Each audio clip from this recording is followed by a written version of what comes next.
When you were a child, what did you want to be when you grew up? A footballer? An actress? A doctor? Well, when I was a little girl, whenever I was asked a question, my answer was pretty much always the same. When I grow up, I want to become a man.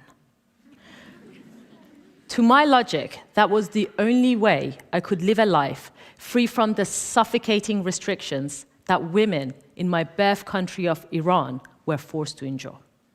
I'm not quite sure where this line of thinking started from, but a particularly hot summer's afternoon comes to mind.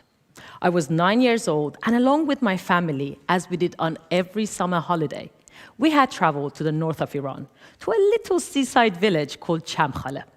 For as long as I remember, some of my best childhood memories are of me swimming in the Caspian Sea, paddling in its waves, and making sandcastles on its gorgeous beaches. All of those lovely memories, though, were about to be rewritten. In the Islamic Republic of Iran, when a girl turns 9 years old, she has legally entered womanhood.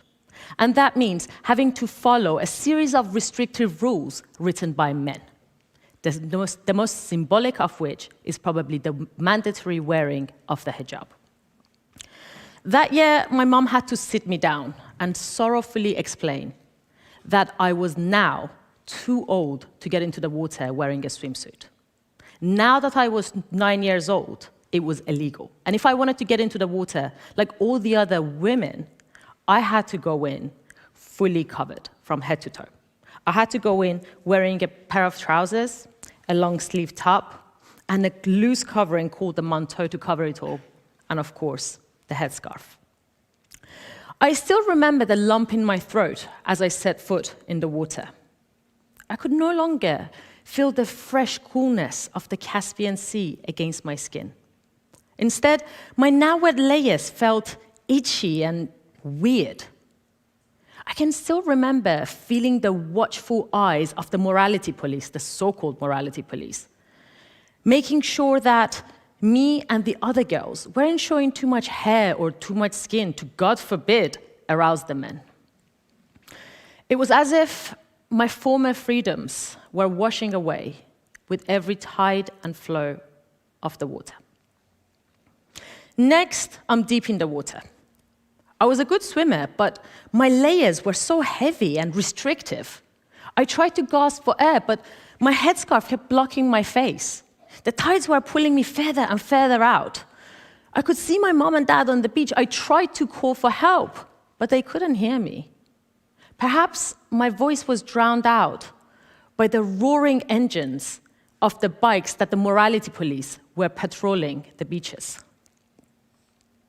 The tides continued pulling me further and further out, and hopelessness started creeping in. Next, I wake up on the beach, cold, wet, shivering. It turns out my father had just spotted my struggles in time and had rushed in to get me. That was the last time I ever set foot in my beloved Caspian Sea. Growing up in the Islamic Republic of Iran, every day it felt as though I was going through the same experience, but in different ways. And looking at the women in my life, they seemed to be going through the same thing too, in different ways.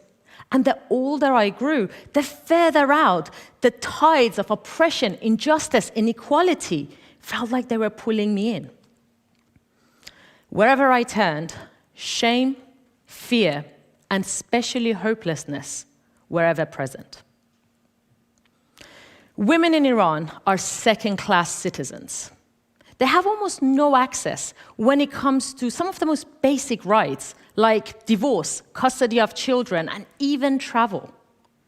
They have no legal protection against sexual harassment and domestic violence. They're not allowed to sing in public or have sex outside of marriage.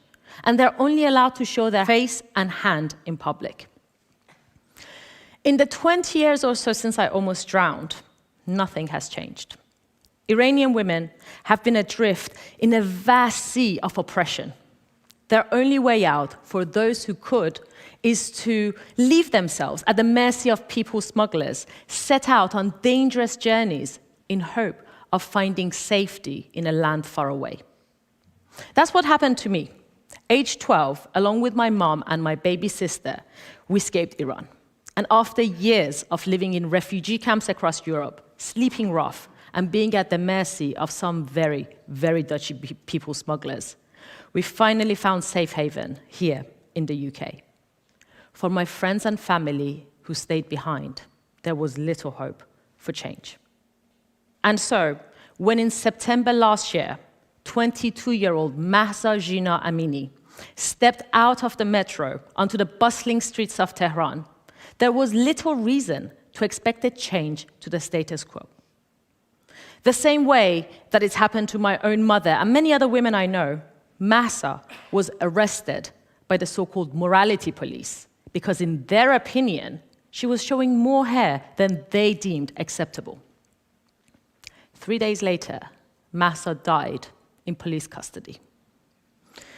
This time, though, something changed. Thanks to the power of social media and the brave journalists working hard on the ground, the news of Mahsa's killing wasn't drowned out in the regime's relentless propaganda. In the same way that the unjust killing of George Floyd ignited the Black Lives Matter movement, the unjust killing of Mahsa Amini ignited the biggest anti-regime protest across Iran since the formation of the Islamic Republic in 1979. For the first time in decades, women in Iran are finally daring to defy the strict morality laws. In a fight for equality and dignity, they're taking off their headscarves, burning them in bonfires, and some are cutting off their hair. They're chanting, Zand, Zendegi, Azadi. Women, life, freedom. Furious crowds are calling for democracy, for freedom of speech, for freedom of expression, whilst many others are calling for the fall of the supreme leader, Ali Khamenei. Khamenei is Iran's spiritual leader and has the final say over all government matters. For the first time in a very, very long time, there seems to be hope in the air. Hope that perhaps change in Iran is possible. And that's exactly why the crackdown has been so brutal and deadly. These are the faces of the protesters who fought for freedom, but will not live to see it. Since the protest began nearly 5 months ago, around 500 people have been killed, nearly 80 of those children. Around 18,000 protesters have been arrested, and there are reports of psychological, physical, and sexual torture in prisons. There has been a series of hasty trials, forced confessions, and public executions of the protesters. The authoritarian regime of Iran is clearly desperate to kill any and all hope, because they know that for as long as we remain hopeless, we'll resign to their oppression and injustice. But as history has shown over and over again, the light of hope emerges from the depth of darkness. Hope is angry, it's defiant. Hope is dangerous. Hope is standing its grounds on the streets of Iran, chanting women, life, freedom. Hope is in political prisons, biding its time, sustaining those in shackles. Hope has now spread to the four corners of my birth country. As a journalist, I can't travel to Iran. But as my sisters in Tehran, Mashhad, Shiraz, Baluchistan, Kurdistan, Shomal, Junub, Sharq, Gharb, all over Iran have done, I too am going to cut my hair to show my solidarity with the movement.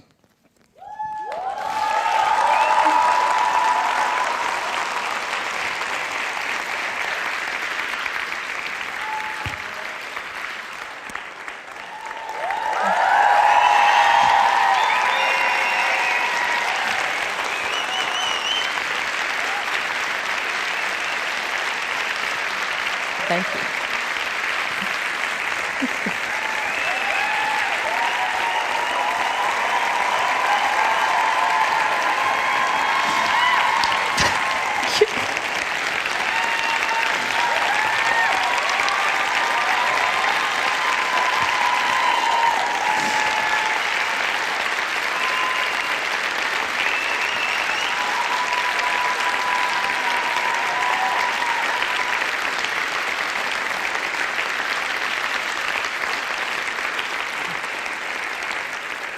Thank you. Yes. This hair, for too long, has been intertwined with religion and politics. But I say with my sisters in Iran, no more. And I say with them, women, to reclaim our rights. Life for the lives unjustly taken.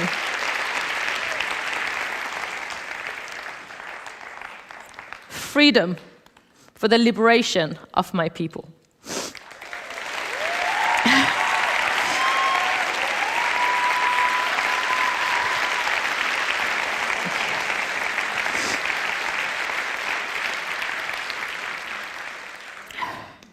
I stand here with my hair in my hand in hope of a future where no little girl has to wish she were a man because she's terrified that she might drown every day.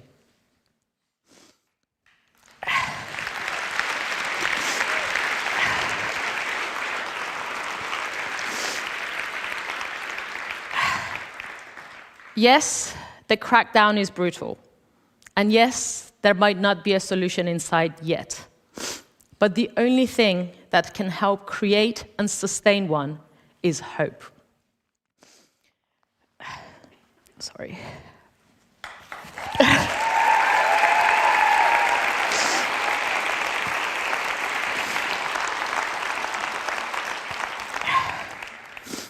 The only thing that can help create and sustain one is hope.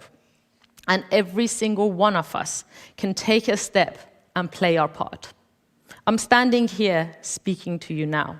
Many non-Iranians and Iranians outside of Iran have been signing petitions, going to protest, putting pressure on their governments so that in turn they put pressure on the Iranian regime and government.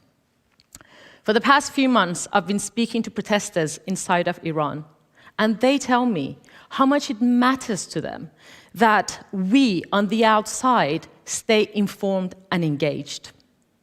So let's try our best to make certain that those of us on the shore let those at sea know that we see them, that we hear their cries. Thank you for taking a step towards a future where freedom is not just a dream, but a reality. Not just for women, but for everyone. And not just in Iran, but everywhere. Thank you.